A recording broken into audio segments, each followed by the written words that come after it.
the installation A Way of Resisting, Athens Data Garden, is currently hosted at the exhibition 1.5 degrees Celsius at Kunsthalle Mannheim.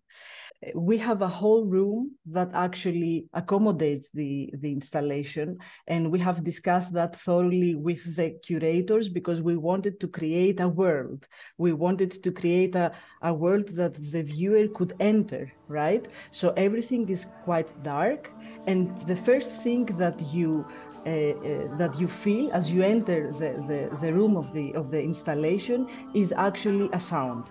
There is a polyphony, that means many voices by women, that they actually sing a song without words. And this is, for me, something that I used in order to leave language outside and create a way of communication, if you will, between plants and humans. And then spread in the space, you can see the different parts of the installation. There are different media. That means I use drawings, I use digital prints on textile, I use video. There are also 4 interviews as video calls, and there is a main video, and there is also an augmented reality app.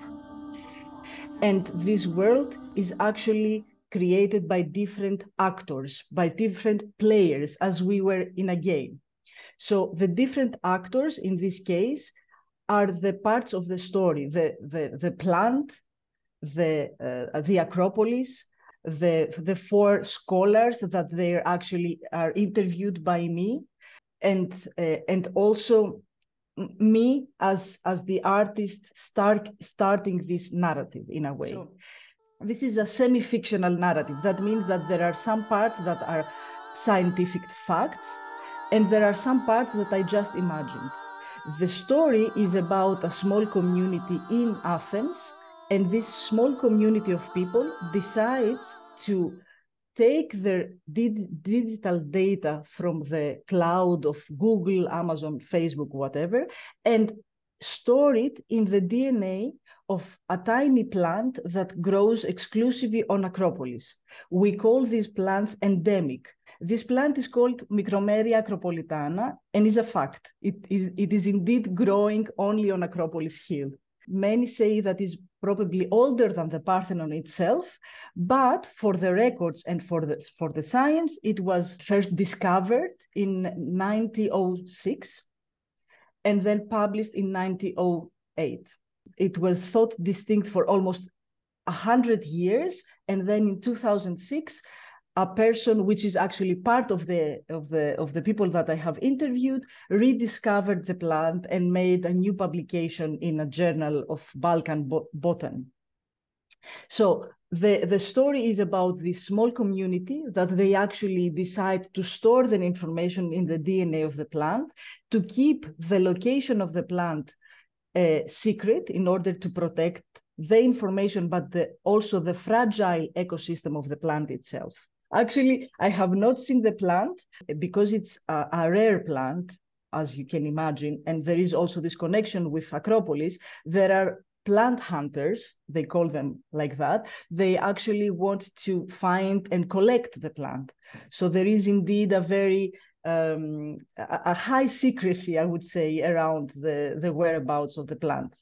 I haven't seen it myself, and also in order to respect this, this ecosystem, I chose also not to go in search for the plant, and instead to create a digital representation, a 3D model of the plant, and present it also to the visitors of the installations. So the viewer can use her mobile phone, and through a QR code that is actually hosted in a totemic form, which is made from the parts of the plant, you can activate the app and see this tiny plant as a 3D model.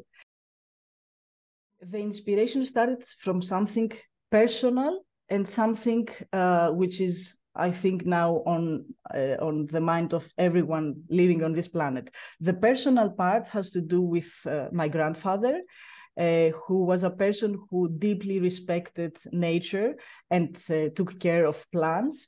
I was very, very connected to him. And when we lost him in 2018, I started thinking, what if I could store the memories that I had with him, like, videos or photos or some small poems that he would write as a hobby. What if I could store all this information in the DNA of a plant?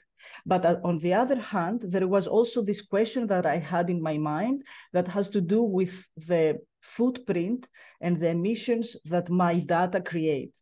I started thinking about the emission of our data, right? And connected with this emission problem of our data-driven economies is also the fact that privacy is also, part of the problem. So when we have actually,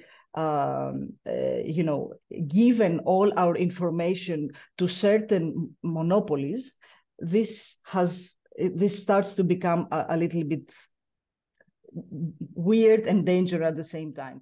Διεκδικούμε το δικαίωμα σε μια ενεργητική λύθη. Με αυτόν τον τρόπο αντιστεκόμαστε στην τροφοδότηση ενός εξελιγμένου συστήματος επιτήρησης. Μην επιτρέψεις ποτέ σε κανέναν να ελέγχει τη μνήμη σου. So these two discussions, the climate discussion and then the privacy discussion, also drove me towards this research. So these are the two, or maybe 2+1 reasons and inspirations that led me to this work. The center thread of thought, let's say, it will be for me the climate crisis. And I'm talking to you today from Athens. Today we're expecting 46 degrees. There are, I think, around 85 wildfires active at the moment in Greece.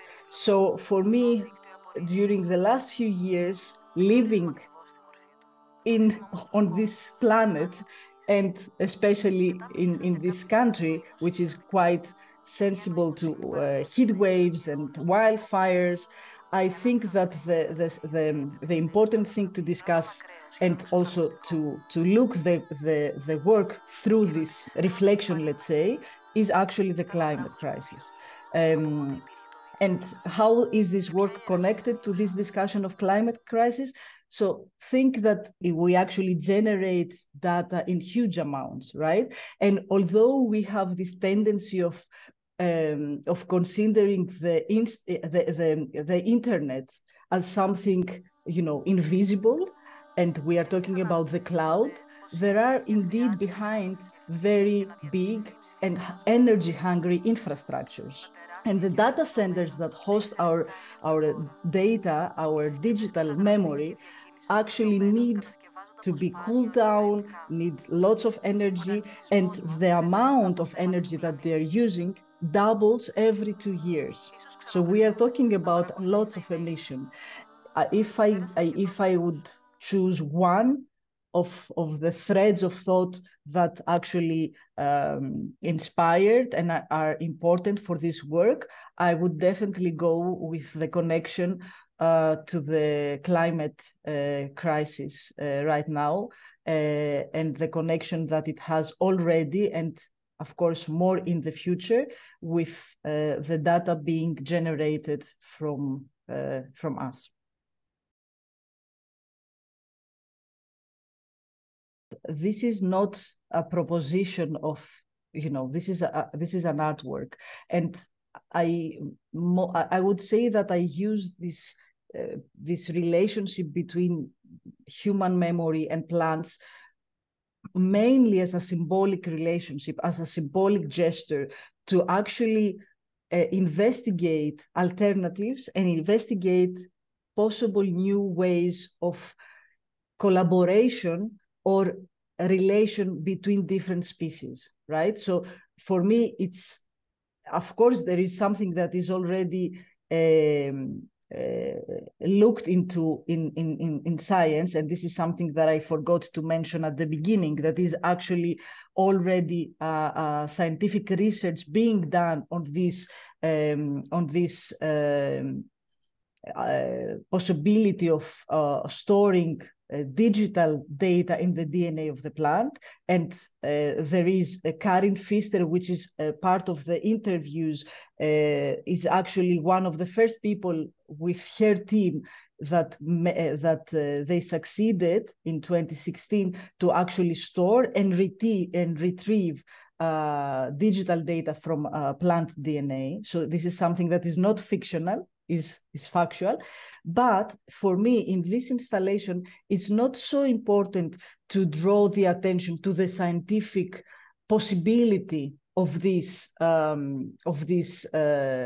research, let's say, which of course I bring also on the table as a discussion. But for me, it's also important to underline the need of being open and investigate different ways and new approaches and alternative approaches of interspecies communication and collaboration in a way. We are talking here about digital memory, but actually plants bear in their DNA the memory of the world, right? They're our ancestors in a way. So they have been here for millions of years before we appear on the planet. So for me, also symbolically speaking, they already have the memory of the world in their DNA in a way.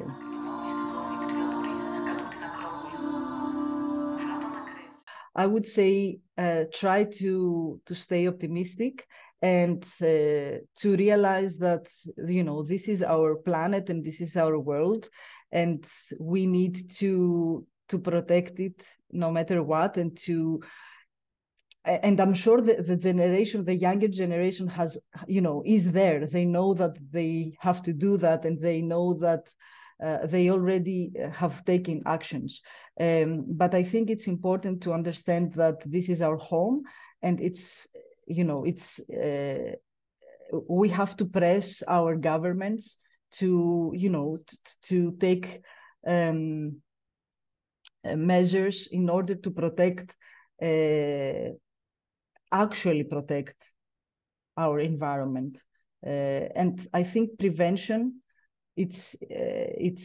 prevention and education are the most important parts right now, and hopefully also through art, you know, we can open up a dialogue with every generation, and most importantly with the younger generation, and to collectively think of you know new ways and alternative ways and new assemblies and allies with other species and other humans as well.